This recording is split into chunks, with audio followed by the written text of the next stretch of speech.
Kami wartawan Aceh Timur mengucapkan terima kasih kepada Bapak Kapolres Aceh Timur yang telah membantu kami memberikan sembako. Terima kasih Bapak Kapolres Aceh Timur dan untuk anggotanya. Terima kasih.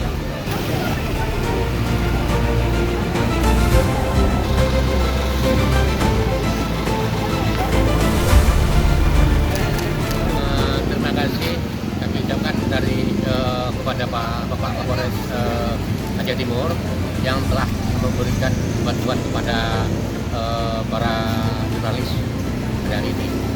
Terima kasih banyak sekali lagi kami ucapkan kepada Bapak Kapolres Aceh Timur.